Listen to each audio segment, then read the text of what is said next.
Well, welcome, and I mean, let's just get the elephant out of the room. Congratulations on your stellar year.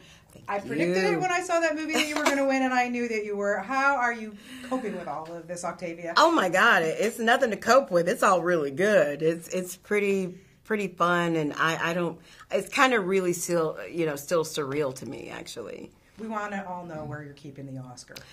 Well, there's some nights he lays in bed with me and talks me off my ledge of. No, I'm kidding. No, he's on a credenza right next to my fireplace. That's wonderful. Well, again, there's a spotlight on him. There should be. There should be. And just glaring. See what I want. Yeah. But you've been doing this a long time. Yeah. It's not like you just came out of nowhere. You've been acting for a very, very long time. And Smashed was something that you got even before the help came into play. Absolutely. Playing somebody like Jenny, who's a recovering alcoholic and has to be there for Mary Elizabeth's character. What was it like to be able to play somebody like this? Well, I'm grateful to the help because, even though it hadn't come out yet, James also had seen a lot of my work, but I felt like it definitely opened doors. And I think rather than being offered the part, I probably would have had to audition for the part. So it was wonderful being able to play this role. She's a nurturer, but she's been in the trenches, and she has lived the life that she's basically now guiding Mary's character to live and to go down that road.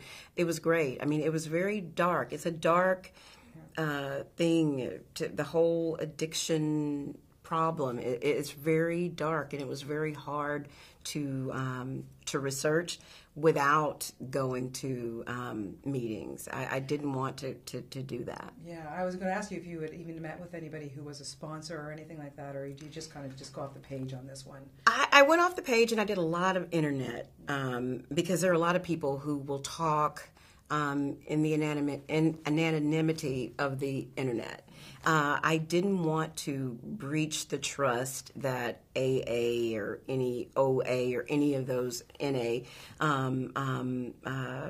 groups have. I didn't want to breach that trust, and because I hold it as sacred. You don't want your personal information out there, and you don't want some actor coming in and getting ready for the role. I understand. And, because my role didn't require that. Mary's, on the other hand, did. And so I did my due diligence. And I actually, to be honest with you, I tried to put myself through the 12-step program, which is why you can't do it at home and you can't do it cold turkey. It wasn't for substance abuse, but it was for my snack addiction. And that was very difficult. And I'm not trying to minimize in any way or compare the two, but it was very difficult for me trying to do that, on my own. And I relapsed. I kept doing it. So I just said, well, I don't really need to do that part of it, which was good because I did. I did need to know what it was like to fail and. Oh, I completely understand. I am with you on that. You strike me as the kind of person who related to Jenny in the way that I would think that you are the kind of person that your friends can rely on and have a shoulder to cry on if they need it. Absolutely. I hope that I am. But I'm also, if I see a friend that I feel like, and it's only with friends and family, and if we're really close, because I don't consider myself to be a meddler. Like, I won't go out of my way and say, hey, it looks like this is happening. I will allow them the privacy to experience whatever it is they're experiencing. But when they need that shoulder, and you also have to be able to read the signs, because there are a lot of people who can't ask for help or don't know how to ask for help. And in the way that they broach a subject is when you start asking questions that kind of opens a door and lets them know that, hey, this is a safe environment. You can tell me anything. But, you have to read the signs and the body language and if they're tense or if they stress a certain word. So, yeah, I hope that I am that. Yeah, well, I would think so. I'm sure the scripts are just being flung at your door. Hundreds of like door stoppers galore are there. What is it now that when you're looking for something that, that's catching your eye? Well, they're I'm going to be honest with you. They're not first of all, there aren't a lot of roles out there for women like me. There aren't a lot of roles for women. But what I am getting is the opportunity to see what's out there, for women of my type. But the other thing is I see it as a way, it's a challenge, and I feel like I need to create, my own opportunities and opportunities for other women and other women of color.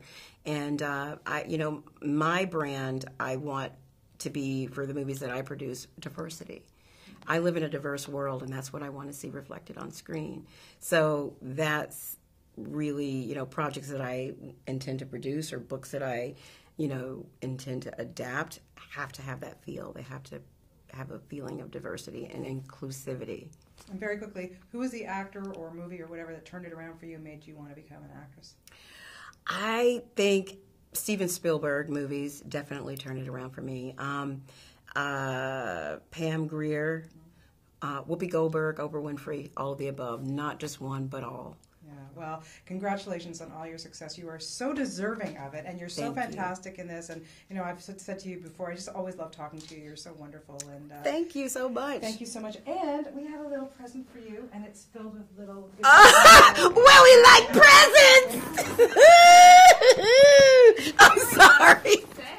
Oh, I love it, honey. I love purses. Good.